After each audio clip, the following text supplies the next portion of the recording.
पिछले में हमारा फिजिकल प्रॉपर्टी ऑफ अल्कोहल हो गया था और फिनॉल भी, जिसमें सॉल्युबिलिटी हो गई थी, मेल्टिंग पॉइंट, बॉइलिंग पॉइंट और उसकी जो बेसिक फिजिकल प्रॉपर्टीज थी वो ये हो गया। नेक्स्ट पोर्शन आपका बचता है chemical reaction of alcohol and phenol. इन दोनों की केमिकल प्रॉपर्टीज, दोनों कैसे रिएक्ट करते हैं वो थोड़ी सी स्टार्टिंग में हम बता दिए थे इसका। जैसे अगर अल्कोहल फिनॉल, हालांकि दोनों में फंक्शनल ग्रुप आपका OH ही है, वो डिपेंड करता है आपके R पे। अगर R आपका एलिफेटिक स्ट्रॉन्ग चेन होगी तो वो अल्कोहल हो जाएगा, और अगर वही R आपका बेंजीन हो जाएगा तो वो आपका फिनॉल हो जाएगा। अब आप जरा अल्कोहल को अगर ध्यान से देखो तो अल्कोहल होता है बेसिकली ROH। अब ये जो ऑक्सीजन है ये डिपेंड करता है ब्रेकिंग सिस्टम पर कि ऑक्सीजन अपना कौन सा बॉन्ड तोड़ रहा है। दो केसेस हैं, अगर ऑक्सीजन ने ये वाला बॉन्ड तोड़ दिया, अगर ऑक्सीजन ने ये वाला बॉन्ड तोड़ा, इसका मतलब है ऑक्सीजन इस बॉन्ड का इलेक्ट्रॉन अपनी तरफ खींच रहा है। तो जब ऑक्सीजन अपनी तरफ बॉन्ड खींचेगा तो ऑक्सीजन के ऊपर आ जाएगा नेगेटिव चार्ज और उस समय H+ रिलीज हो जाएगा। ये पहला कंडीशन है। दूसरा कंडीशन ये हो सकता है कि ऑक्सीजन इधर का बॉन्ड खींच ले और इधर का बॉन्ड तोड़ दे। तो इधर का बॉन्ड तोड़ेगा तो O पे minus as it is R पे प्लस। तो सेकंड कंडीशन ये है कि R पर प्लस आ जाए और यहां पर OH एज माइनस बाहर निकल जाए। ठीक है। अब अगर ऊपर वाली कंडीशन होती है, ये वाली कंडीशन होती है, तो यहाँ पे जो स्पीसीज बनती है इसको हम बोलते हैं न्यूक्लियोफाइल, क्योंकि ऑक्सीजन के पास एक्स्ट्रा इलेक्ट्रॉन प्रेजेंट है। और अगर नीचे वाला ब्रेकिंग सिस्टम चल रहा है तो R के ऊपर प्लस, तो जो नीचे वाला स्पीसीज बनता है वो बनता है इलेक्ट्रोफाइल। तो अल्कोहल हो या चाहे आपका फेनॉल हो, ये आपका दोनों तरह बिहेव करता है। वो न्यूक्लियोफाइल की तरह भी बिहेव करता है, वो इलेक्ट्रोफाइल की तरह भी बिहेव करेगा, बट एक टाइम पर एक ही तरह बिहेव करेगा। जबकि एल्डिहाइड, कीटोन, कार्बोक्सिलिक ये तीनों ऐसे हैं एक ही टाइम पे दोनों दे देंगे। ये अल्कोहल अगर उतरा और अल्कोहल अगर न्यूक्लियोफाइल है तो न्यूक्लियोफाइल की तरह ही फिर बिहेव करेगा, उस समय वो इलेक्ट्रोफाइल नहीं बनेगा। अगर वो इलेक्ट्रोफाइल की तरह बिहेव करेगा तो वो न्यूक्लियोफाइल की तरह काम नहीं करेगा। लेकिन एल्डिहाइड, कीटोन और कार्बोक्सिलिक में क्या होता है, एक ही साथ वो दोनों स्पीसीज एक ही साथ रिएक्शन दे देगा। ठीक।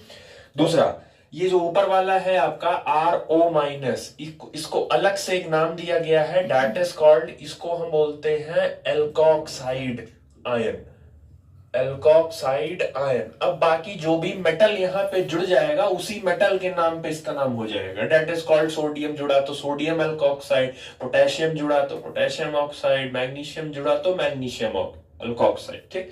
ये एक बेसिक थी। अब इसमें एक चीज ध्यान से नोटिस करो, अगर जनरली हम कहते हैं किसी भी सब्सटेंस, किसी भी मैटर से या किसी भी कंपाउंड के अंदर से अगर H+ निकलता है तो उसको हम क्या बोलते थे क्लास 10th की डेफिनेशन के अकॉर्डिंग, अगर किसी भी सब्सटेंस से या कंपाउंड से H+ निकलता है तो उसको हम क्या बोलते थे, एसिड। और अगर OH निकलता है तो आप जरा ध्यान से इक्वेशन ध्यान से देखो, अगर ब्रेकिंग ये वाली सिस्टम हुई तो H+ निकलेगा और उस समय आपका अल्कोहल के अंदर से H+ निकला तो आपका अल्कोहल क्या बन गया, एसिड बन गया।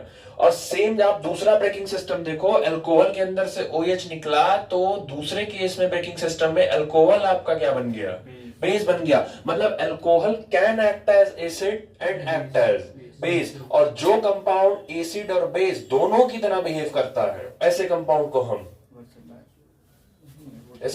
को क्लास 10 में बोला जाता था, अलग से नाम दिया गया था इनका, कि जो एसिड और बेस दोनों के साथ रिएक्शन कर जाएगा, एम्फोटेरिक। वो एसिड भी है तो जब एसिड है तो सामने बेस के, जब सामने बेस रखा होगा तो खुद एसिड बन जाएगा वो, और अगर सामने एसिड रखा है तो वो खुद अपने आप को क्या बना लेगा, बेस। मतलब कि ऐसा स्पीसीज जो एसिड और बेस दोनों की तरह रिएक्शन करता है वो बेसिकली क्या होता है, एम्फोटेरिक इन नेचर। तो अल्कोहल आपका एम्फोटेरिक इन नेचर होता है। अब इसका ये जो बॉन्ड क्लीवेज आप कर रहे हो, ये जो बॉन्ड आप तोड़ रहे हो, इस बॉन्ड क्लीवेज के बेसिस पर एनसीईआरटी ने कई सारे रिएक्शन समझाए हैं आपको, जिनमें से पहला है एसिडिटी ऑफ अल्कोहल या एसिडिटी ऑफ फेनॉल। अब एनसीईआरटी ने स्टेप बाय स्टेप समझाया।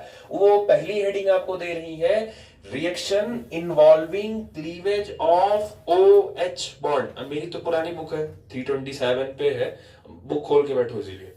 इसमें क्या बेसिकली आपको हेडिंग ऊपर दिया है, reaction involving cleavage of O H bond.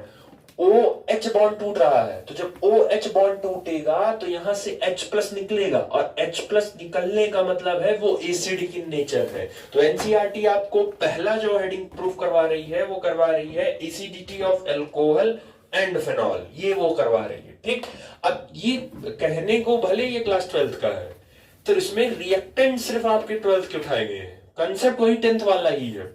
किसी भी सब्सटेंस को अगर प्रूफ करना है कि वो एसिड है, तो सबसे सिंपल तरीका होता है किसी भी एसिड को आप मेटल से रिएक्शन करवा दो। जैसे ही किसी भी एसिड को मेटल से रिएक्शन करवाओगे, उसमें का हाइड्रोजन निकल जाएगा in the form of hydrogen gas, H2 निकलेगा। वही 10th वाला एक्सपेरिमेंट, आप मोमबत्ती लेके बाहर खड़े रहिए, हाइड्रोजन निकलेगा, मोमबत्ती लेके खड़े होगे तो क्या निकलेगा, पॉप साउंड आपका निकलेगा। तो ये इंडिकेशन है किसी भी सब्सटेंस को अगर एसिड प्रूफ करना है तो ये क्लास 10th में ही है कि उस सब्सटेंस को आप किससे रिएक्शन करवा दीजिए, मेटल से करा दीजिए। जो एनसीईआरटी पहले करवाई है acidity of alcohol and phenol के हेडिंग देख के मेटल से रिएक्शन करवाई है, वो भी हम क्लियर समझाएंगे फिर से। ठीक है, पहले क्या क्या पढ़ना है वो ध्यान दो। उसके बाद सेकंड है उसमें आपको एसिडिटी ऑफ एल्कोहल, वो अलग से फिर एल्कोहल में कौन सा एल्कोहल ज्यादा एसिडिक है वो ये फिर समझा रहे हैं।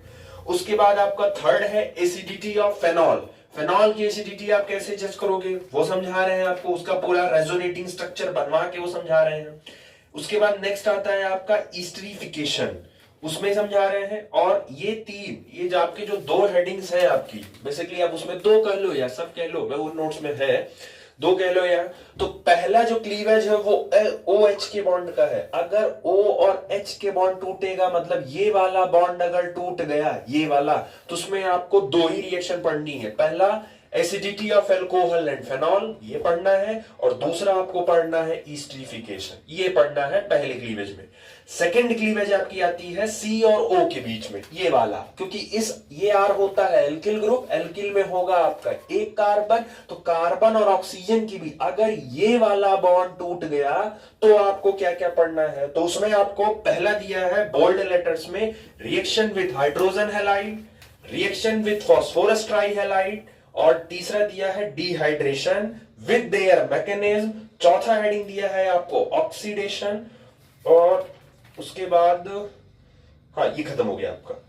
उसके बाद एज इट इज फिर आपका फिनॉल का रिएक्शन दिया है। तो बेसिकली ये तीन चीजें आपको पढ़नी है। तो क्या है इसमें डिवाइड कर दिया है, अगर O और H का बॉन्ड टूटेगा तो आपको acidity of alcohol and phenol पढ़ना है और ईस्टरीफिकेशन पढ़ना है। अगर R और O के बीच का बॉन्ड टूटेगा तो इसमें भी उसने सेपरेट रिएक्शन कर दिया है कि हाइड्रोजन हैलाइड से फॉस्फोरस ट्राइहैलाइड से ऑक्सीडेशन डिहाइड्रेशन, चार रिएक्शन इनके बॉन्ड के टूटने से पढ़ने हैं और दो रिएक्शन इनके बॉन्ड के टूटने से पढ़ने हैं। ये एल्कोहल का है सिर्फ। उसके बाद अलग से अपना फेनॉल, क्योंकि फेनॉल के अंदर बेंजीन है और बेंजीन का डेरिवेटिव है फेनॉल, और बेंजीन हो या बेंजीन का डेरिवेटिव हो, सबसे ज्यादा वो कौन सा रिएक्शन फेवर करता है, इलेक्ट्रोफिले।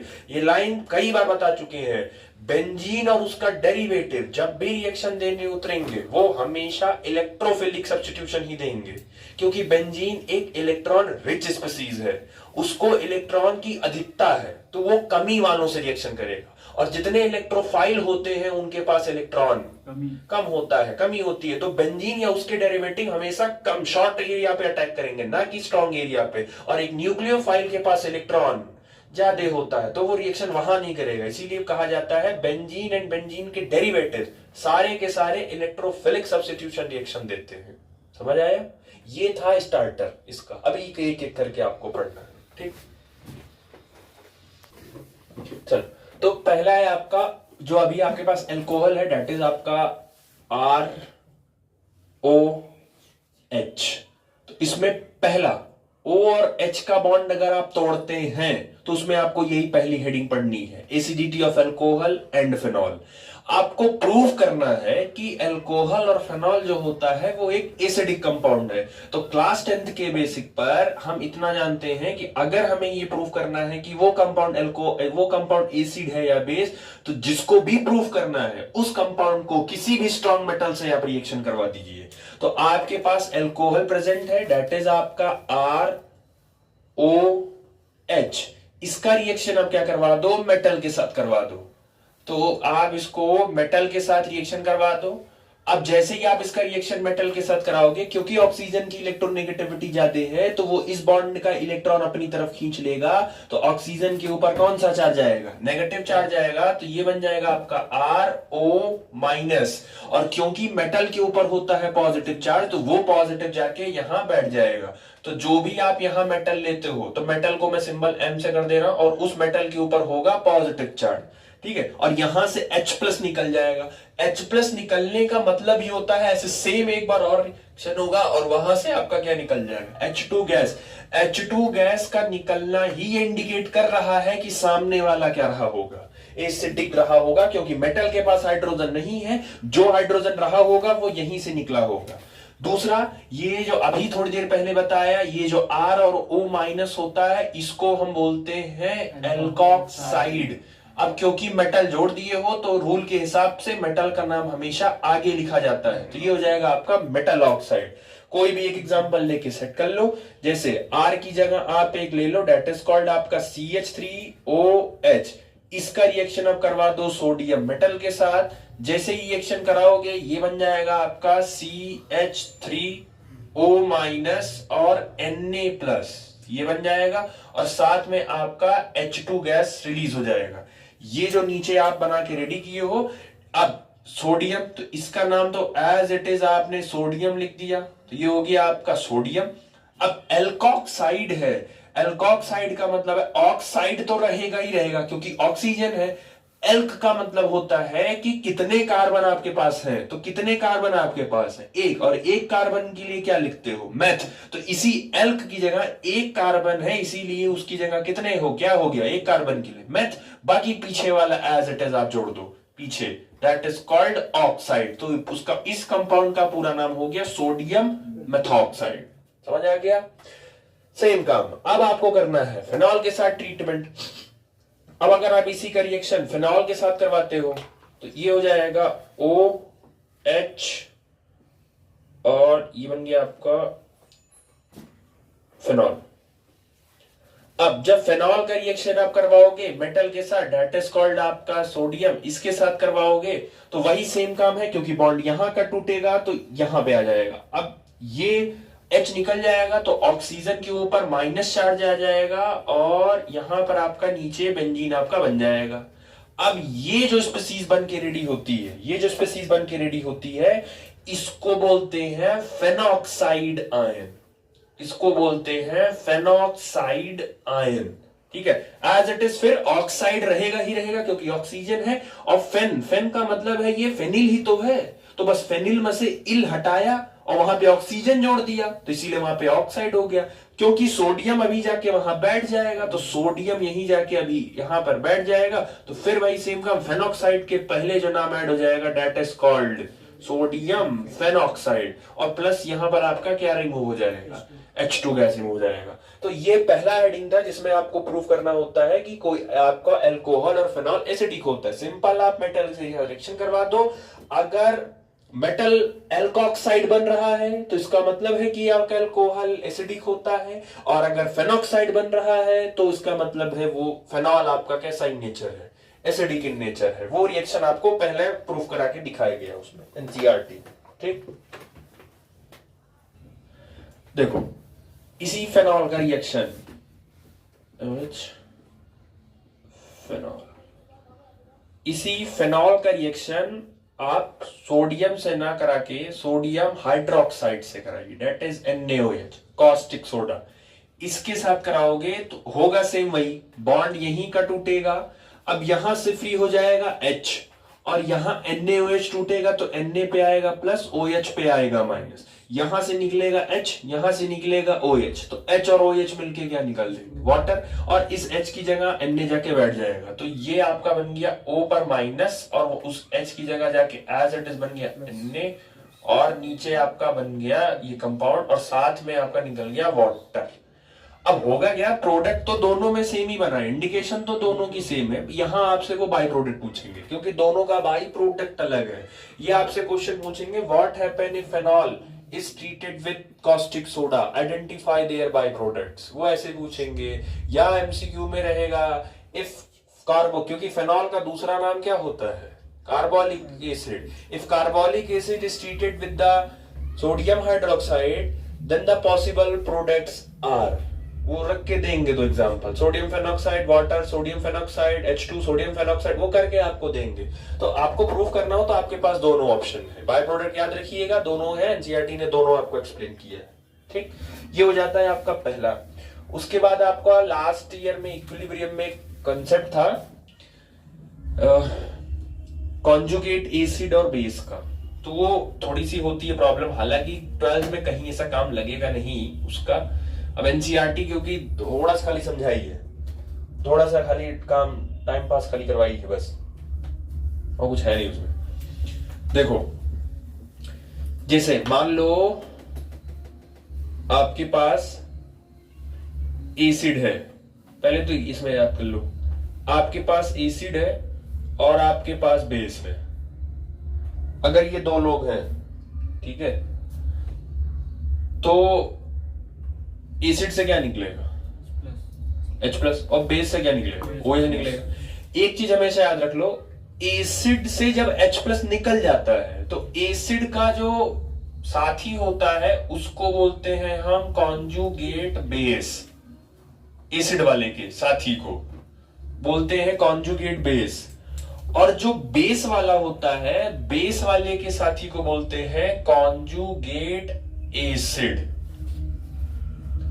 कॉन्जुगेट एसिड, ये पहले नाम याद रखो, बहुत ज्यादा डिटेल नहीं है आपके पास, ठीक है, मैं खाली एज इट इज अब याद रखो कि एसिड के लिए कॉन्जुगेट बेस होता है, बेस के लिए कॉन्जुगेट एसिड होता है. एग्जांपल जैसे एसिड के तौर पर अभी आपने प्रूफ किया कि अल्कोहल कैसा होता है, एसिडिक इन नेचर है. साथ में आप कोई भी बेस यहां उठा लो. अच्छा, बेस होगा तो बेस के पास इलेक्ट्रॉन ज्यादा होता है कि कम? ज्यादा होता है, ये क्लास 10 में पढ़ाया गया है. बेस हमेशा इलेक्ट्रॉन देता है क्योंकि बेस के पास हमेशा इलेक्ट्रॉन ज्यादा होता है, और जो एसिड होते हैं उनके पास इलेक्ट्रॉन कम होता है, वो हमेशा लेंगे. ठीक है, लिविस एसिड याद है? कोई एग्जांपल? हाँ, FeCl3 एनाइट्रस एनाइट्रस भी रहेगा. तो वो लिविस एसिड होते हैं. तो एसिड हमेशा इलेक्ट्रॉन को गेन करते हैं और बेस हमेशा इलेक्ट्रॉन को देते हैं. तो या तो इस बेस के पास लोन पेयर प्रेजेंट होगा या तो इस बेस के पास नेगेटिव चार्ज होगा. दोनों में से कोई भी होगा एक्स्ट्रा, उसी के बेसिस पर वो दे देगा. हमें पता है एसिड है तो अपने अंदर से क्या रिलीज करेगा? वो H+ रिलीज कर देगा. तो यहां से H+ रिलीज हो जाएगा और ये बन जाएगा आपका RO-. यहां से H+ निकलेगा और H+ क्योंकि इलेक्ट्रॉन चाहिए और सामने बेस के पास एक्सेस इलेक्ट्रॉन होता है, तो वो जो हाइड्रोजन है वो किसके साथ रिएक्शन कर जाएगा? इस बेस के साथ. तो बेस के साथ ये हाइड्रोजन रिएक्शन कर जाएगा. अब आप जरा समझो, फिर से वही रिवर्स टेक्निक यूज करो. आपने कहा बेस वो होता है जो इलेक्ट्रॉन डोनेट करता है और एसिड वो होता है जो इलेक्ट्रॉन को गेन करता है. अल्कोहल क्योंकि एसिड है और बेस के पास इलेक्ट्रॉन ज्यादा होता है तो वो बेस है. अब जैसे ही एसिड आपका H+ रिलीज करा, तो जैसे H+ रिलीज किया, ऑक्सीजन के ऊपर क्या बन गया? Negative charge. नेगेटिव चार्ज का मतलब इलेक्ट्रॉन कम की ज्यादा? ज्यादा. और जैसे ही इलेक्ट्रॉन ज्यादा हुआ तो कहीं ना कहीं वो क्या बेस का काम किया. लेकिन क्योंकि एसिड का रिवर्स है वो, इसीलिए उसका नाम पूरा ना रख के पूरा नाम क्या रखा गया? कॉन्जुगेट बेस नाम रखा गया. ठीक, सेम ऐसे ही यहां पर बेस है, उसको इलेक्ट्रॉन, क्योंकि एसिड का क्या होता है? एसिड का मतलब क्या होता है? इलेक्ट्रॉन चाहिए उसको. तो इलेक्ट्रॉन चाहिए तभी तो ये हाइड्रोजन जाके उसके पास अटैच हुआ था. तो ये एसिड का काम कर रहा है, लेकिन इसीलिए उसको रिवर्स किया क्या? Conjugate acid. आपसे पूछेंगे कि कॉन्जुगेट एसिड कैसे बनाना है, कॉन्जुगेट बेस कैसे बनाना है. एसिड से कॉन्जुगेट बेस बनाने के लिए तुमने H+ को निकाला है कि जोड़ा है? तो अगर कॉन्जुगेट बेस बनाना होगा तो H+ निकाल दो. अगर कॉन्जुगेट बेस बनाना है तो एसिड से H+ निकाल लो. और अगर कॉन्जुगेट एसिड बनाना है तो बेस में H+ जोड़ दो. बस इतना ध्यान रखना, क्योंकि बहुत ज्यादा बोर्ड में आएगा तो यही पूछेगा कि आपके पास 2-3 एसिड दे देंगे वो और 2-3 बेस दे देंगे. उनमें कहेंगे कि इस एसिड का कॉन्जुगेट बेस बनाओ और इस बेस का कॉन्जुगेट एसिड बनाओ. तो वो बनाने आना चाहिए. जो भी एसिड होगा उसमें से H+ निकाल दो, निकालने के बाद जो स्पीशीज बचेगी वो कॉन्जुगेट बेस कहलाएगी, और जो जो बेस होगा उसमें H+ जोड़ दो, जोड़ने के बाद जो स्पीशीज आएगी वो कॉन्जुगेट बेस कहलाएगी। बस इतना ही ज्यादा पूछेंगे, इससे ज्यादा बोर्ड में नहीं, क्योंकि एनसीईआरटी से ज्यादा एक्सप्लेन नहीं की है। ठीक, चलो पहले पार्ट में आपने ये प्रूफ कर दिया कि अल्कोहल और फेनॉल दोनों के दोनों क्या होते हैं, एसिड होते हैं। पहले पार्ट में प्रूफ हो गया कि चलो एसिड होते हैं। अभी सवाल है कि दोनों में ज्यादा अच्छा एसिड कौन है, अल्कोहल ज्यादा अच्छा एसिड है कि फेनॉल। तो ये हम इसके पहले वाले लेक्चर में एक्सप्लेन कर दिए थे कि ज्यादा एसिडिक कौन है, अल्कोहल। अभी एक बार फिर से शॉर्ट में एक्सप्लेन कर देंगे, हालांकि किया था। दूसरा, अगर हम थोड़ी देर, अभी तो इनका साथ का कंपैरिजन होगा, अभी जरा इनको अलग अलग कंपेयर करो। अल्कोहल में भी कई लोग आएंगे, methanol, ethanol, propanol, butanol, pentanol, फिर primary alcohol, secondary alcohol, tertiary alcohol, इनमें भी बहुत वैरायटीज आएंगी, अभी उनमें भी बहुत वैरायटीज। आपको वैरायटीज में चुनना है। ठीक है, आपने पहले कहा कि हमको, जैसे अगर लड़कियों की बात करें, क्योंकि लड़कों के पास ज्यादा कपड़े होते नहीं है पहनने के लिए, ज्यादा से ज्यादा वो पैंट शर्ट पहनते हैं, टी शर्ट शर्ट पैंट यही पहनेंगे, और क्या पहनेंगे। लड़कियों के पास वैरायटी ज्यादा होती, तो पहले वो डिसाइड, शादी में जाना है तो पहले वो डिसाइड करेंगे। हमें शादी में जाना होता है तो हमें क्या, पैंट शर्ट ब्लेजर या पैंट शर्ट नेहरू कोट, हमारा डिसाइड है कि एक की दो चीज, हमारे पास वैरायटी नहीं है हमारे पास। लड़कियों के पास वैरायटी हो पाए, तो पहले वो डिसाइड करेंगे उन्हें साड़ी पहनना है कि सूट पहनना है, पहले वो ये डिसाइड करेंगे। और फिर वो जो अलग से वेस्टर्न वाला आपका आता है, टॉप वाला, जीन्स टॉप, वो तो इनके पास मान के चलो 3 ये। अब इन तीनों में भी मान लो उन्होंने डिसाइड कर लिया कि हमें सूट पहनना है, फिर सूट में भी कई वैरायटी है, अनारकली है और बहुत ढेर सारा है। सूट में भी उन्हें कौन सा पहनना है, सेम वही है। आपने अल्कोहल और फेनॉल में तो अभी करोगे, ठीक है, क्या पहनना है, ये पहनना है कि ये पहनना है, तो हमने कहा हमें ये पहनना है, ठीक है, ये पहनना। अब इसमें भी कई वैरायटी है, अल्कोहल में भी कई वैरायटी है, primary alcohol, secondary alcohol, tertiary alcohol, methanol, ethanol, propanol, बहुत सारे।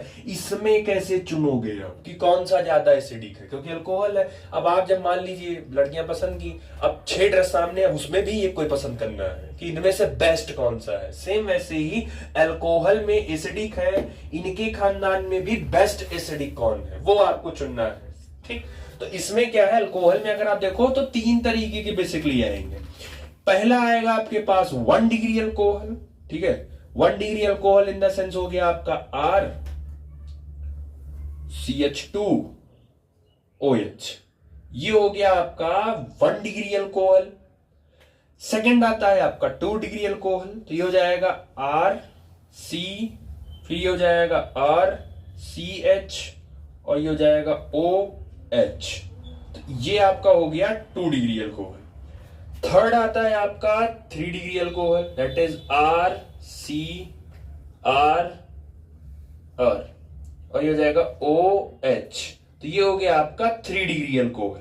अब वैरायटी कह रहा है कि अब इन वैरायटी में भी तीनों में सबसे बेस्ट एसिड कौन सा है। अकॉर्डिंग टू रूल, एसिड वो होता है जो H+ रिलीज करता है, तो अगर मैं H+ यहां से रिलीज करा दूं तो ऑक्सीजन के ऊपर कौन सा चार्ज आएगा, ये नेगेटिव आएगा। और according to GOC inductive effect, वहां पढ़ाया गया था कि हाइड्रोजन के निकलने के बाद जो भी एनायन बचता है, वो एनायन जितना ज्यादा स्टेबल होगा उसकी एसिडिक स्ट्रेंथ उतनी ज्यादा होगी। अब आपको चेक करना है कि तीनों एनायन में से कौन सा एनायन ज्यादा स्टेबल है। वो कैसे चेक करोगे, तो जिस ऑक्सीजन पर इलेक्ट्रॉन की भीड़ जितनी कम होगी वो एनायन उतना ज्यादा स्टेबल, क्योंकि जितना ज्यादा इलेक्ट्रॉन मतलब जितना ज्यादा चार्ज उतनी ज्यादा उसकी स्टेबिलिटी खराब होती जाएगी। जितना ज्यादा लोन लेके बैठोगे उतना ज्यादा आप अनस्टेबल, गाड़ी का लोन है, घर का लोन है, और जमीन का लोन है, और किसी उधार लिए उनका भी लोन है, जितना ज्यादा लोन लेके बैठोगे उतना ही अनस्टेबल होते जाओगे। तो इसके ऊपर जितना इलेक्ट्रॉन डेंसिटी बढ़ाओगे उतना ही उसकी स्टेबिलिटी डिस्टर्ब हो जाएगी। अब जरा चेक करो CH, जरा ध्यान से चेक करो, ये जो R आप ग्रुप लगा के बैठे हो, R, इस R को हम कौन सा ग्रुप बोलते हैं, +I ग्रुप है ये, और +I ग्रुप इलेक्ट्रॉन रिलीजिंग की विड्रॉल कौन सा ग्रुप होता है, डोनेटिंग ग्रुप है ये, विड्रॉल नहीं है, रिलीजिंग ग्रुप है। ये इलेक्ट्रॉन देता है, प्लस आई इलेक्ट्रॉन देता है, रिलीजिंग ग्रुप है। और इलेक्ट्रॉन जो लेता है वो आपको वो इलेक्ट्रॉन खींचता है, वो कौन सा होता है? विड्रॉ होता है, वो खींच लेगा वो। ठीक है, तो ये जो जितने भी आर है एल्किल ग्रुप, ये तो प्लस आई है, ये इलेक्ट्रॉन देने का काम करेंगे। अच्छा, ये इलेक्ट्रॉन देगा तो इलेक्ट्रॉन की डेंसिटी यहां एक लोग बढ़ा रहे हैं, यहां पे टोटल बढ़ाने वाले, यहां बढ़ाने वाले 3 लोग हैं, तो टोटल 3 लोग बढ़ा रहे हैं। तो 3 लोग मिलकर इलेक्ट्रॉन डेंसिटी बढ़ाएंगे, तो ऑक्सीजन पे इलेक्ट्रॉन की भीड़ ज्यादा, इलेक्ट्रॉन डेंसिटी ज्यादा, तो इसका एनायन उतना ही कम स्टेबल। तो ये आपका जो 3rd डिग्री अल्कोहल है वो लीस्ट स्टेबल होगा। इसका जो एनायन है वो लीस्ट स्टेबल होगा, क्योंकि 3 लोग मिलके 3 प्लस आई ग्रुप है, या एक ही प्लस आई है, तो इसका जो एनायन होगा वो मोस्ट स्टेबल होगा। तो जिसका एनायन मोस्ट स्टेबल वो एसिडिक भी ज्यादा होगा। अब यहीं से इस बात को याद करे रहो, रटे रहो इसको, कि 1 degree alcohol is more acidic than 2 degree alcohol is more acidic then 3 degree alcohol. कोई रीजन पूछता है तो आप यही बोलोगे कि 3 डिग्री अल्कोहल में प्लस आई ग्रुप या इलेक्ट्रॉन डोनेटिंग ग्रुप ज्यादा होते हैं, जिसकी वजह से ऑक्सीजन पे इलेक्ट्रॉन डेंसिटी बढ़ जाती है और इस एनायन की स्टेबिलिटी खराब हो जाती है। That's why 1 degree is more stable और more acidic than 2 degree comparison to 3 degree. समझ आए? कॉमन क्वेश्चन जो अल्कोहल और वाटर। अब देखो, जिसको इतना रहता है उसके सामने क्वेश्चन आएगा तो वो कर लेगा, ऑब्वियस है। O और H सेम है, O और H सेम है। R अल्कोहल में जो R होता है वो प्लस आई ग्रुप होता है, वो इलेक्ट्रॉन देगा, ऑक्सीजन पर डेंसिटी बढ़ेगी। लेकिन वाटर के अंदर ऐसा कोई है ही नहीं जो ऑक्सीजन, क्योंकि हाइड्रोजन कभी इलेक्ट्रॉन डोनेट नहीं करता है, तो वाटर के अंदर ऐसा कोई है ही नहीं जो ऑक्सीजन के ऊपर इलेक्ट्रॉन की डेंसिटी को इंक्रीज कर सके। विच मीन्स इसका एनायन अल्कोहल के एनायन से हमेशा क्या रहेगा? ज्यादा स्टेबल रहेगा। That's why water is more acidic then alcohol, ये ध्यान रखिएगा। दूसरा, अल्कोहल में सिर्फ पहला मेंबर इसका CH3OH दैट इज मेथनॉल, यही इकलौता एकमात्र ऐसा है जिसकी एसिडिटी पानी से ज्यादा होती है। ये एक्सपेरिमेंटल डाटा है, इसका एज इट इज कोई पर्टिकुलर रीजन नहीं है, बट अगर आप देना चाहो तो हाइड्रेशन एनर्जी, सॉल्वेशन एनर्जी बहुत ढेर सारे दे सकते हो। बट ये इकलौता अल्कोहल का बस एक मेंबर है जो पानी से ज्यादा एसिडिक होता है। इनके अलावा ऐसा कोई भी मेंबर नहीं है अल्कोहल का जो पानी से ज्यादा एसिडिक होगा, सब पानी से नीचे ही एसिडिक होंगे। ये ज्यादातर एमसीक्यूज में पूछा जाता है। ठीक, ये तो हो गया आपका अल्कोहल के लिए। सेकंड पोर्शन आता है, अब आपको एक्सप्लेन करना है फेनॉल के लिए, कि फेनॉल की एसिडिटी क्या होती है, कैसे होती है, क्या है। तो पिछले में आपको लास्ट ईयर रेजोनेंस पढ़ाया गया था। रेजोनेंस के अंदर आपको मेसोमेरिक पढ़ाया गया था, उसके अंदर आपको प्लस एम इफेक्ट और माइनस एम इफेक्ट पढ़ाया गया था। प्लस एम इफेक्ट वो होते हैं, या प्लस एम ग्रुप वो होते हैं रिंग से अटैच एलिमेंट के पास, रिंग से अटैच एलिमेंट के पास अगर लोन पेयर है तो वो प्लस एम ग्रुप होगा, और अगर वो प्लस एम ग्रुप होगा तो वो अपना इलेक्ट्रॉन रिंग में क्या कर देता था? डोनेट कर देता था थ्रू रेजोनेंस। फिर यहां का इलेक्ट्रॉन यहां शिफ्ट हो जाता था, तो ये बन जाता था आपका OH डबल बॉन्ड, और ये आपका बेंजीन, यहां पर नेगेटिव चार्ज, बाकी 2 बॉन्ड यहां ऑक्सीजन ने दिया है तो प्लस यहां। फिर ये इलेक्ट्रॉन रेजोनेंस के थ्रू यहां उतरेगा, यहां वाला माइनस यहां जाएगा, ये हो जाएगा OH, फिर आपका बन जाएगा बेंजीन, यहां पर आ जाएगा negative, double bond double bond double bond, और यहां आ जाएगा पॉजिटिव। फिर यहां से आपका ये इलेक्ट्रॉन यहां जाएगा, ये वाला इलेक्ट्रॉन यहां जाएगा, ये हो जाएगा OH प्लस डबल बॉन्ड, और इस बार आपका माइनस यहां आ जाएगा, डबल बॉन्ड यहां यहां। एट लास्ट आपका ये यहां जाएगा, ये वापस यहां जाएगा, और आपको OH एज इट इज फिर से मिल जाएगा। नया नहीं है, पिछले साल आपने ऑलरेडी इस चीज को किया है, रेजोनेटिंग स्ट्रक्चर आपने पिछले साल बनाया था। आपको बस ध्यान इसमें ये देना है कि जब यहां से मान लो, अच्छा H का तो कोई रोल प्ले है नहीं वहां पे, तो H को चाहो आप निकाल दो।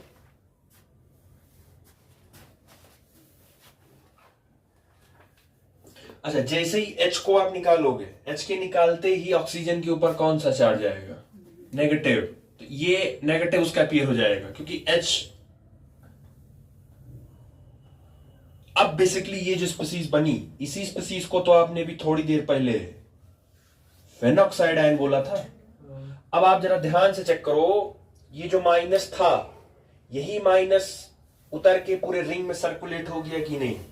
तो फेनॉल के केसेस में क्या होता है कि जो नेगेटिव चार्ज होता है वो उसके स्ट्रक्चर्स में सर्कुलेट कर दिया जाता है, डीलोकलाइज्ड कर दिया जाता है। चार्ज जितना चलेगा उतना कंपाउंड की स्टेबिलिटी ज्यादा होगी, और चार्ज जितना ठहरेगा उतनी स्टेबिलिटी उसकी।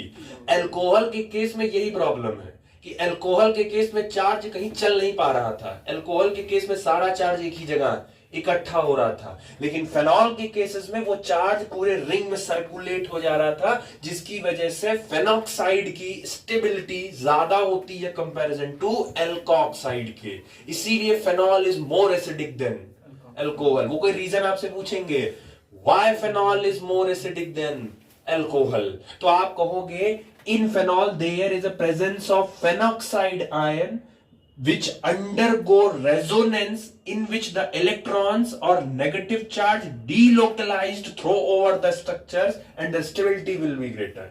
अगर आपको हिंदी में पता है तो आप उसको इंग्लिश में ट्रांसलेट कर ले जाओगे। क्यों ज्यादा स्टेबल होता है? क्योंकि फेनॉल के अंदर फेनॉक्साइड में जो चार्ज होता है वो उसके रेजोनेटिंग स्ट्रक्चर्स में डीलोकलाइज्ड कर दिया जाता है, जिसकी वजह से उसकी स्टेबिलिटी बढ़ा दी जाती है, चार्ज एक जगह रुकता नहीं है। इसीलिए जबकि अल्कोहल में ऐसी कोई सुविधा उपलब्ध नहीं होती है, ठीक, वो बेचारा दौड़ा नहीं पाता है, वो एक जगह होता है। जैसे एक मूवी थी सुपर 30, तो उसमें जनरली बहुत सारे स्कूलों में या कॉलेजेस में, इंस्टीट्यूट्स में होता है, जो बच्चे गरीब होते हैं तो उनमें ही सोचते हैं कि स्कॉलरशिप का टेस्ट हो, तो उसमें अगर मैं टॉप कर जाऊंगा तो मेरी फीस नहीं लगेगी। तो बहुत सारे इंस्टीट्यूट सीधे कह देते हैं हमारे यहाँ ऐसी कोई सुविधा नहीं है। तो अल्कोहल के अंदर ऐसी कोई सुविधा नहीं है कि इलेक्ट्रॉन को या चार्ज को पूरे चेन में डीलोकलाइज्ड किया जाए, ऐसी कोई सुविधा नहीं है। जबकि फेनॉल के पास ये सुविधा प्रेजेंट होती है और इसी सुविधा का वो फायदा उठाता है और फायदा उठा के अपनी स्टेबिलिटी को ज्यादा कर लेता है, ठीक। तो ये बहुत कॉमन क्वेश्चन है, बोर्ड में आने वाला है कि फेनॉल की एसिडिटी अल्कोहल की एसिडिटी से क्यों ज्यादा होता है। एनसीईआरटी ने इसी चीज को पूरा एक पेज में समझाया है, बकायदा लिख के, ठीक है। याद रखना, पूछना होगा तो ये पूछेंगे आपसे कि उसकी एसिडिटी क्यों ज्यादा होती है, ठीक। चलो, अब अगर आपसे पूछा जाए अल्कोहल, फेनॉल और वाटर, तीनों में सबसे ज्यादा एसिडिक कौन होगा? फेनॉल, उसके बाद वाटर, उसके बाद, हाँ, तो ये ध्यान रखना, ठीक। दूसरा, आपके पास 6 कंपाउंड दिया है, ठीक है। बाकी अधिक जानकारी के लिए पिछले साल आपको हम करवाए हैं पूरा, हम आपको ये जो पोर्शन है यहाँ वाला हिस्सा, जो यहाँ का हिस्सा है कि कौन सा एसिडिक है, शायद आपको, अगर आप क्लास में अटेंटिव बैठे होंगे तो आपको 4-4 का हम स्लॉट देते थे और उसमें कहते थे अरेंज करो कि कौन सा ज्यादा सीखो, DCBA, ABCD CBD ये लोगों का आता था, लिखते जाते थे, याद है? वो वहां जो करवाए थे वो सेम यही है। एक बार हम सिर्फ शॉर्टली रिवाइज कर रहे हैं कि एक्चुअल क्या वहां किए थे। तो जो वहां पढ़े हैं वो ठीक है, जो नहीं, बाकी जो नहीं पढ़े हैं वो बाकी वीडियो में है, जीओसी वाले लेक्चर में पढ़ा है, वहां से उठा के देख लो, ठीक। कैसे करना है? आपके पास 6 लोग हैं, इनमें 6 में आपको बताना है सबसे ज्यादा एसिडिक कौन है। और एक सबसे पहली बात, ऑर्डर, इसको डिक्रीजिंग ऑर्डर में अरेंज करना है। 6 लोग को डिक्रीजिंग में अरेंज करना है। डिक्रीजिंग माने बड़े छोटा, तो जब डिक्रीजिंग बोलेगा इसका मतलब है इन 6 में सबसे ज्यादा एसिडिक कौन है उसको पहले रखो, फिर उससे कम, उससे कम, उससे कम, उससे कम, पहले लिख डालो। साइन की बात आएगी, अगर डिक्रीजिंग बोला है तो जिधर से शुरू कियो मुंह उसी की तरफ खोल देना, वो डिक्रीजिंग हो जाएगा। आपको 6 क्वेश्चन दिया है, इन 6 क्वेश्चन में बताना है कि सबसे ज्यादा एसिडिक कौन सा होगा और सबसे कम एसिडिक कौन सा होगा। तो एक चीज तो साफ साफ दिख रही है, ये अल्कोहल है, पहला अल्कोहल है, बाकी 5 में बेंजीन है, तो इसका मतलब है कि बाकी 5 तो स्ट्रांग होंगे कंपैरिजन टू इनसे। तो ये तो सबसे वीक हो गया, पहला तो वैसे ही सबसे वीक हो गया क्योंकि अल्कोहल है, बाकी 5 के अंदर बेंजीन है तो फेनॉल है। अब बाकी चेक करो, चलो इसमें चेक करो, ये NO2 और NO2, ये जो NO2 ग्रुप होता है क्योंकि यहां बैठा है, तो यहां बैठा है तो माइनस एम ग्रुप भी यही है और माइनस आई ग्रुप भी यही है। NO2 यहां भी बैठा है तो माइनस एम माइनस आई, और NO2 यहां बैठा है तो माइनस एम माइनस आई। ये हो गया। जरा इसमें चेक करो, तो इसमें जो है ये माइनस एम ग्रुप नहीं है, यहां माइनस आई काम करेगा। वो इसलिए क्योंकि ये मेटा पोजीशन पर है और ये ऑर्थो पैरा का काम करता है, मेटा पे कोई काम नहीं होता। मेटा पे रेजोनेंस काम नहीं करता है, रेजोनेंस सिर्फ ऑर्थो और पैरा पे ही काम करता है। तो इसके रिस्पेक्ट में मेटा है तो यहां सिर्फ माइनस आई काम करेगा, तो ये माइनस आई हो गया।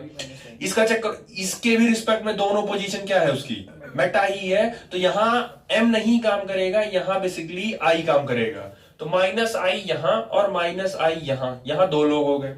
ये तो नॉर्मली इसके पास कोई ग्रुप ही नहीं प्रेजेंट है, तो ये बेसिकली प्रेजेंट हो गया आपका नो ग्रुप। और उसके बाद आता है आपका CH3, तो CH3 आपका कैसा ग्रुप है, प्लस आई। दूसरा, आराम से सब कुछ वहां सिखाया गया था कि जितने भी प्लस वाले होते हैं वो इलेक्ट्रॉन डेंसिटी बढ़ाते हैं और एसिडिटी कम करते हैं, और जितने माइनस ग्रुप वाले होते हैं, चाहे वो माइनस एम हो या चाहे वो माइनस आई हो, वो इलेक्ट्रॉन खींचेंगे और इलेक्ट्रॉन डेंसिटी कम करेंगे और एसिडिटी बढ़ाएंगे। तो अब आपसे पूछा जाए कि इनमें से सबसे बेस्ट एसिड कौन सा है, ये खराब हो गया, इसके पास ग्रुप ही नहीं है। अच्छा, अब बचता है ये और ये, तो इन दोनों में चेक, इन तीसरे और चौथे में ज्यादा अच्छा कौन सा है, तीसरा की चौथा, चौथा, क्योंकि उसके पास दो माइनस आई ग्रुप है। ये तो तीसरे चौथे तो डिसाइड हो गया, चलो चौथा है। अब चौथे और दूसरे में डिसाइड करो, तो चौथे और दूसरे में दूसरा है क्योंकि उसके पास कौन सा पावर है, एम। तो इसका मतलब है सबसे अच्छा एसिड, इन छह में सबसे अच्छा एसिड मैं डिक्रीजिंग ऑर्डर में अरेंज कर रहा हूं, तो सबसे अच्छा एसिड कौन सा हो, दूसरा। उसके बाद चेक करो कौन सा है, चौथा। तो उसके बाद चौथा हो गया, चौथे के बाद कौन सा है, तो उसके बाद हो गया आपका तीसरा, तीसरे के बाद उसके बाद पांचवा, क्योंकि छठवां के पास प्लस है, खराब कर देगा ये, तो उसके बाद हो गया पांचवा, और पांचवे के बाद आपका छठवां होगा, और उसके बाद आपका पहला। अब कुछ लोग कहेंगे कि छठवें के पास तो प्लस था, तो नहीं, ये खानदान चेक करो, खानदान फेनॉल है, फेनॉल है ना, इसको छोड़ दे तो इतना तो फेनॉल ही है। Phenol is more acidic then alcohol. तो अब ये आपने किस में अरेंज कर दिया, बड़े से छोटा, सबसे ज्यादा एसिडिक है, डिक्रीजिंग का मतलब है सबसे ज्यादा, मुंह उसी तरफ खोल दो। तो ये जो ऑर्डर आपने अरेंज किया है इसको बोलते हैं डिक्रीजिंग ऑर्डर, या इसको बोलते हैं increasing order, sorry descending order. हम कह रहे हैं इसी को इंक्रीजिंग ऑर्डर में करो या इसी को असेंडिंग ऑर्डर में करो, कुछ नहीं करना है, जैसे है बस वैसे घुमा दो। बस क्या करना है, सबसे कम एसिड कौन है, 1, उससे अच्छा एसिड 6, उससे अच्छा 5, उससे अच्छा 3, उससे अच्छा 4, उससे अच्छा 2। तो सबसे अच्छा कौन सा है, 2, तो मुंह उसी की तरफ खोलो। तो अब ये जो अरेंज हुआ है, तो असेंडिंग का मतलब सबसे खराब वाला सबसे पहले है, लेकिन साइन हमेशा सबसे बड़े वाले की तरफ ही मुंह खुलते ही है। देख लो, चेंज कुछ नहीं है, साइन अभी भी किसकी तरफ खुली है, ट्रू, और अभी भी साइन किसकी तरफ खुली है, तो साइन नहीं चेंज होती है। पहली बात तो ग्रेटर स्मॉलर देन जैसी कोई साइन होती नहीं है, वो डिजिट पे डिपेंड करता है, आप लिखते कैसे हैं उसको। 8, 5, तो 8 is greater than 5 is smaller than. दोनों ही कंडीशन में मुंह तो 8 ही तरफ खोले हो, तो साइन एक ही होती है, साइन नहीं वो चेंज होती, वो बोलने का तरीका है। आज जैसे अभी कल रिफ्रैक्टिव इंडेक्स में कराए थे, refractive index of glass with respect to water, तो 8 इज ग्रेटर, अगर पहले बोल दिए 8 इज ग्रेटर तो ये साइन लगेगा, और अगर आपने बोल दिया 5 इज स्मॉलर तो फिर जो बड़ा है उसकी तरफ मुंह खोल दो, क्योंकि आधे ज्यादा कंफ्यूजन यही आती है। ये एनसीईआरटी था वैसे क्वेश्चन, ठीक है, उसने अरेंज करने को दिया था कि सबसे डिसेंडिंग में और सबसे उसमें कौन सा है, ठीक है। हालांकि उसने इंक्रीजिंग दिया था, मैंने डिक्रीजिंग करवा दिया, उसने इंक्रीजिंग दिया था, तो वो इंक्रीजिंग में आप चेक कर लेना, इंक्रीजिंग में सबसे पहले वो प्रोपेनॉल दे रहे हैं, दैट इज ये हो गया आपका। उसके बाद वो कह रहे हैं 4 मेथिल प्रोपेनॉल, 4 मेथिल फेनॉल कौन है, छठवां। उसके बाद वो कह रहे हैं फेनॉल कौन है, पांचवा। उसके बाद ये कह रहे हैं 3 नाइट्रोफेनॉल, तीसरा। उसके बाद ये कह रहे हैं 3,5 डाइनाइट्रोफेनॉल, चौथा। और उसके बाद लास्ट कह रहे हैं 2,4,6 ट्राइनाइट्रोफेनॉल, दूसरा, समझ आया? तो ये एनसीईआरटी का था, ठीक। तो ये एसिडिटी हो गया आपका, ठीक है। बाकी जो जैसे था, बाकी पुराना कॉपी होगा तो वहां से नोट कर लेना, बाकी नहीं तो जीओसी के लेक्चर में वहां से देख लेना, ठीक। चलो नेक्स्ट है आपका एस्टरीफिकेशन। पहला पार्ट आपका OH के क्लीवेज में एसिडिटी कौन ज्यादा होता है, क्यों ज्यादा होता है, एसिडिटी हो गया। सेकंड पोर्शन है आपका एस्टरीफिकेशन। क्लास 10th में आपको सिर्फ एक ही एस्टरीफिकेशन पढ़ाया गया है। इसमें आप बेसिकली तीन चीजों से करके पढ़ना है आपको, ठीक है। अगर आपका एल्कोहल कार्बोक्सिलिक एसिड के साथ रिएक्शन करता है इन the presence of acidic medium, तो एक sweet fruity pungent smell like compound बनता है, दैट इज कॉल्ड ईस्टर, और साथ में वाटर रिमूव होता है। सेकंड, अगर आपका एल्कोहल एसिड क्लोराइड के साथ in the presence of pyridine, that is आपका पिरिडीन एक बेस होता है, तो फिर से वही same sweet fruity pungent smell like compound बनता है, that is called ester plus HCl। Third, आपका अगर एल्कोहल एसिटिक एनहाइड्राइड के साथ रिएक्शन करता है इन द प्रेजेंस ऑफ H+, तो फिर से एक sweet fruity pungent smell like compound बनता है, दैट इज कॉल्ड ईस्टर, और साथ में आपका कार्बोक्सिलिक एसिड रिमूव होता है। एनसीईआरटी ने इसी चीज को यहां लिख कर दिया है, बट वो क्लियर नहीं किया है थोड़ा सा, ठीक है, वो घसमच कर दिया है। दूसरा, आप एल्कोहल भी ले सकते हो इसकी जगह, और आप इसकी जगह फेनॉल भी ले सकते हो। दोनों के साथ वो रिएक्शन प्रोसीजर सेम ही देगा, क्योंकि उसको रिएक्शन OH से करना है, जो आपके OH होता है। अब फेनॉल में आपका OH जो होता है बेंजीन से जो अटैच होता है, तो उसको रिएक्शन बेसिकली O और H पे ही देना है। फेनॉल के पीछे बेंजीन से और अल्कोहल के पीछे R से उसे कोई मतलब नहीं होता। जो रिएक्शन सेंटर है वो क्या है आपका, OH है, तो वो रिएक्शन वहीं दे, ठीक। दूसरा, यूजेस क्या है, किनका क्या है, इनका तो एसिडिक मीडियम है, कार्बोक्सिलिक क्योंकि स्ट्रांग होता है तो चाहिए होता है। एसिटिक एनहाइड्राइड क्योंकि साइज बड़ी हो जाती है, एसिटिक एनहाइड्राइड की साइज बहुत बड़ी है, तो उसका रिएक्शन करवाने के लिए हमको मीडियम लेना पड़ता है। एक जो आपसे वो क्रॉस क्वेश्चन करेंगे कि आपका अल्कोहल और फेनॉल जब एसिड क्लोराइड के साथ करता है तो पिरिडीन आपको लेना पड़ता है एज अ बेस। क्यों लेना पड़ता है, तो उसके पीछे का रीजन क्या है। पहले का बाय प्रोडक्ट बन रहा है वाटर, तो ज्यादा प्रॉब्लम क्रिएट नहीं करेगा रिएक्शन में। तीसरे का बाय प्रोडक्ट बनता है कार्बोक्सिलिक एसिड, वो खुद एक अपने आप में एक प्रोडक्ट है, तो वो भी साइड हो जाएगा, वो भी रिएक्शन में इंटरफेयर नहीं करेगा। प्रॉब्लम सेकंड वाले में आती है, HCl जो बनता है, क्योंकि HCl आपका एक स्ट्रॉन्ग एजेंट है, क्या एसिड है, स्ट्रॉन्ग एसिड भी है, और साथ साथ ही आपका ये स्ट्रॉन्ग रिड्यूसिंग एजेंट भी है। तो क्योंकि रिड्यूसिंग एजेंट है तो ये रिएक्शन को खराब कर देगा, क्योंकि एसिड, ये जो एसिड बना है स्ट्रॉन्ग वाला या रिड्यूसिंग एजेंट जो ये बना है, इसको अगर नहीं निकाले यहां से बाहर, तो वो जो रिएक्शन है ये रिएक्शन रिवर्स कर देगा, उसको तुरंत रिएक्शन रिवर्स कर देगा, ये वापस रिटर्न कर देगा ये। तो आपका कोशिश ये होना चाहिए कि ये HCl यहां से निकल जाए, क्योंकि HCl क्या होता है, एसिड को न्यूट्रलाइज कौन करता है, बेस। इसीलिए हम साथ में थोड़ा सा क्या डाल देते हैं, बेस, ताकि जैसे ही ये रिएक्शन हो एसिड बने, एसिड के बनते ही जो हम बेस डाले हैं वो बेस उस एसिड के साथ रिएक्शन करके उसको वहां से बाहर कर दे, और आपका रिएक्शन कॉन्टिन्यूअसली फॉरवर्ड डायरेक्शन में चलता रहे। अगर आपका एसिड बाहर नहीं हुआ तो आपका रिएक्शन फॉरवर्ड की बजाय रिएक्शन बैकवर्ड चला जाएगा। तो ये ली-चैटरले प्रिंसिपल को फॉलो करवाने के लिए ही बेसिकली HCl को निकालने के लिए वहां पिरिडीन यूज किया जाता है, ताकि जब भी HCl बने तो वहां से पिरिडीन वो बेस इससे रिएक्शन करे और इसको बाहर निकाल दे, और आपका रिएक्शन फॉरवर्ड डायरेक्शन में शिफ्टेड रहे, जिससे इक्विलिब्रियम उस रिएक्शन का डिस्टर्ब ना हो। ये एनसीईआरटी ने दूसरे की तीसरे लाइन में एक्सप्लेन किया है, ठीक। चलो, अब बेसिकली क्या है, देखो आपको करना क्या है, जो पूरा डिटेल है, ठीक है, पूरा मैकेनिज्म के साथ तो अगले चैप्टर में है आपका। जब आप एल्डिहाइड और कीटोन कार्बोक्सिलिक पढ़ोगे तो पूरा डिटेल विद मैकेनिज्म अगले चैप्टर में है। अभी बस हम सिर्फ थोड़ा सा नॉर्मली खाली कर दे रहे हैं, अगले में हम मैकेनिज्म के साथ एक्सप्लेन कर देंगे।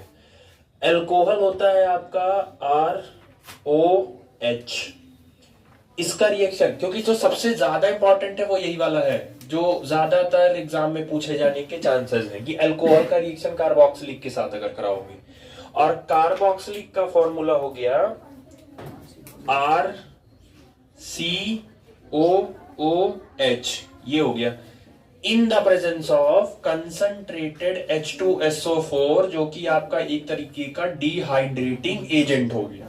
अब आपको याद क्या रखना है इसमें, एल्कोहल से हमेशा H निकलेगा, एल्कोहल से हमेशा H निकलेगा और कार्बोक्सिलिक से हमेशा OH निकलेगा। ये याद करना है आपको कि एल्कोहल से हमेशा H और कार्बोक्सिलिक से OH, तो H और OH मिलके क्या बना लिया, वाटर, वो तो निकल जाएगा। अब लिखना कैसे, पहले कार्बोक्सिलिक वाला लिखोगे, पहले कार्बोक्सिलिक वाला लिखोगे तो RCO, ये हो गया। अब उसके बाद उल्टा करके फिर किसको लिखो, एल्कोहल को उल्टा करके लिखो तो OR, ये जो आपका बना इसी स्पीसीज को क्या बोलते हैं, ईस्टर, RCOOR। बाकी आपका यहां जो रिमूव हो गया वो आपका क्या हो गया, H2O। ये पहला वाला हो गया। अब इसकी मैकेनिज्म एल्डिहाइड वाले चैप्टर में है तो वो वहां पे कराएंगे बाद में, ठीक है, मैकेनिज्म के साथ, अभी सब समझ लो। दूसरा है एसिड क्लोराइड, तो इसके लिए हो गया आपका ROH प्लस। एसिड क्लोराइड का मतलब होता है RCOCl, एसाइलेशन, कुछ याद आया, फ्रीडल-क्राफ्ट एसाइलेशन, यही था COCl। तो इसका रिएक्शन कराओगे आप, लिखे हो ना किसके साथ, वही सेम रीजन बेस के साथ, तो आपको पिरिडीन लेना पड़ेगा ताकि जो एसिड बनेगा वो वहां से। सेम काम फिर अल्कोहल से क्या निकलेगा, अल्कोहल से क्या निकलेगा H प्लस, और इस कंपाउंड से यहां से क्या निकलेगा Cl, तो H और Cl बाहर निकल जाएंगे। फिर से वही सेम काम, पहले इनको लिखना है एसिड क्लोराइड वाला RCO, और उसके बाद अल्कोहल को उल्टा लिखो तो OR plus, as it is यहां जो बाय प्रोडक्ट निकला वो क्या निकला, HCl, जो ये निकला था। तीसरा है आपके पास अल्कोहल का रिएक्शन एसिटिक एनहाइड्राइड के साथ, तो ये हो जाएगा ROH प्लस एसिटिक एनहाइड्राइड। इसका पहले देखो जनरल फॉर्मूला, RCO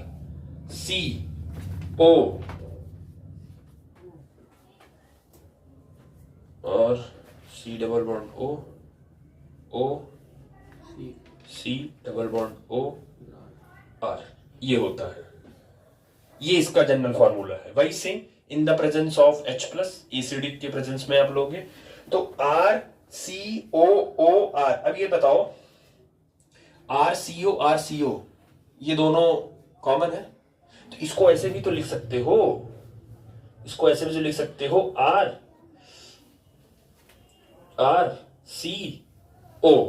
RCO, इसका क्या लिख सकते हो, होल्ड वाइज, और किनारे क्या लिख सकते हो, एनसीईआरटी ऐसे लिखती है, देखो एनसीईआरटी ऐसे लिखी है, RCO को होल्ड वाइज फिर O किनारे करती है, एनसीईआरटी ऐसे लिखी है, ठीक है, यही दिक्कत है, एनसीईआरटी आधा अधूरा काम करती है। अब उसके बाद फिर वही सेम काम, देखो ऑक्सीजन है तो किसी भी एक तरफ का बॉन्ड आप तोड़ दीजिए, क्योंकि वैसे भी ऑक्सीजन की इलेक्ट्रोनेगेटिविटी ज्यादा है। तो ध्यान से सुनो, इधर का बॉन्ड तोड़ दे रहे हैं, इधर का, तो इधर का तोड़ दिया, फिर वही सेम काम, पहले ए, इसका नाम पहले एक तरफ का लिख लो, RCOO,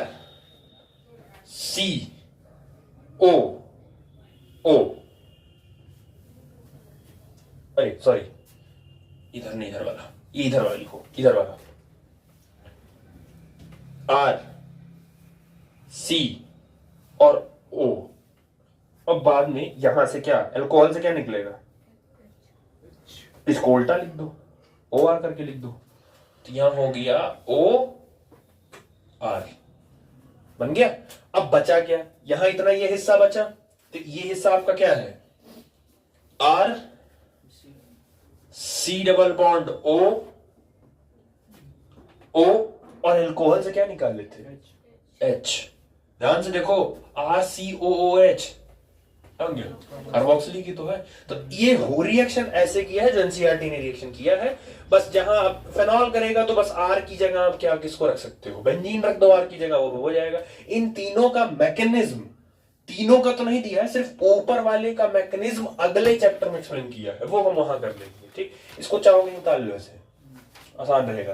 अब जैसे हम पेन चेंज करके लिखे हैं वैसे ही लिखो पेन चेंज करके, ताकि क्लियर रहेगा ना, एच पहले किसको लिखना है बाद में किसको लिखना है, वो आइडिया आपको रहेगा किसमें से किसको निकालना है। हो गया, चलिए नेक्स्ट है आपका, that is acylation of salicylic acid. ये इंपॉर्टेंट है, ठीक है। जहां भी लिख रहे हो इसको लिख लो कि ये इंपॉर्टेंट है, बोर्ड में आना होगा तो ये या तो सीधे हेडिंग करके आएगा एसाइलेशन ऑफ सैलिसिलिक एसिड, या वो कहेंगे कि what happen if salicylic acid is treated with acetic anhydride, क्योंकि ये जो आपने लिखा है इसी को एनहाइड्राइड से रिएक्शन करवाए, ठीक है। ये तो इसका जो बेसिकली, क्योंकि इसका जो नाम है वो है एथेनोइक एनहाइड्राइड, इसका नाम है। तो आपसे ऐसे ही बोलेंगे वो, what happen if salicylic acid is treated with ethanoic anhydride, पहला। दूसरा, what happen if 2 hydroxy benzoic acid is treated with ethanoic anhydride, वहीं साफ हो जाएंगे आधे लोग। इसका तो कॉमन नेम है सैलिसिलिक एसिड, आईयूपीएसी नाम इसका क्या होगा, 2 हाइड्रोक्सी, क्योंकि कार्बोक्सिलिक मेन हो गया, OH को हाइड्रोक्सी बोलते हैं, तो नंबरिंग करोगे तो 1,2 तो 2 हाइड्रोक्सी, और बेंजीन पर कार्बोक्सिलिक एसिड को बोलते हैं बेंजोइक एसिड, तो 2 हाइड्रोक्सी बेंजोइक एसिड। तो पेपर में ऐसे देगा, what happen if 2 hydroxy benzoic acid is treated with ethanoic hydride, ये भी पूछ सकता है, डायरेक्ट हेडिंग भी पूछ सकता है, तो वो डिपेंड करता है कि पूछा क्या है आपने, ठीक है, तो वो ध्यान देना। अभी क्या है, सैलिसिलिक एसिड एथेनोइक, अभी बताया कि ऑक्सीजन है, किसी भी एक तरीके का बॉन्ड तोड़ दो, ये बॉन्ड टूट गया आपका इन द प्रेजेंस ऑफ एसिड। अब होगा क्या कि यहां से OH निकल जाएगा, और ये जो आपका CH3CO और ये OH, इसे देखो ब्लैक ब्लू से कर दी है ताकि आपको पता रहे कौन कहां से निकला, कौन किसके साथ गया। तो CH3CO के साथ OH चला गया, ये जगह खाली हो गई, इस खाली जगह पर ये जाके बैठेगा, तो जब यहां से निकलेगा तो यहां बॉन्ड कौन बनाएगा, ऑक्सीजन ना, क्योंकि ऑक्सीजन का तो बॉन्ड टूटा है, तो ऑक्सीजन जाके बैठ गया और ऑक्सीजन से जो जैसे बना था वैसे कर लिया, और ये आपका जो कंपाउंड बनता है that is called aspirin, Disprin का छोटा भाई है। डिस्प्रिन सर दर्द में यूज करते हैं, तो एस्प्रिन भी दर्द के लिए यूज की जाती है, एनाल्जेसिक के लिए यूज की जाती है। एनसीईआरटी ने किनारे थोड़ा सा 4 लाइन में लिख दिया है, एस्प्रिन पजेस एनाल्जेसिक, एनाल्जेसिक का मतलब है दर्द की दवा, मतलब एस्प्रिन को जितने भी दर्द की, पैरासीटामोल, सूमो, डोलो, क्या कॉम्बिफ्लॉम, ये जितने भी दर्द की दवा आती हैं वो सब में एस्प्रिन प्रेजेंट होगा, क्योंकि ये दर्द को रिलीफ करने के लिए होता है। कॉमा एंटी इंफ्लामेटरी, जलन सूजन के लिए भी इस दवा को दिया जाता है, and anti pyretic property, skin से रिलेटेड अगर कोई भी दवा होगी तो वो भी उसमें रहेगा। मतलब कि एस्प्रिन 3 जगह यूज किया जाएगा, पहला जितनी भी स्किन रिलेटेड क्रीम होंगी, दवा होंगी उसमें मिल जाएगा, जलन सूजन इन्फ्लामेशन जहां होगा वहां भी मिल जाएगा, और तीसरा जितनी भी दर्द की दवाएं हैं उनमें भी ये तीनों मिल जाएगा। तो ये इसकी 3 प्रॉपर्टी है, वो याद रखना है एस्प्रिन, ठीक है। बाकी सैलिसिलिक एसिड से बनाते हैं तो ये आप नॉर्मली याद रखिएगा, ठीक, ये हो गया।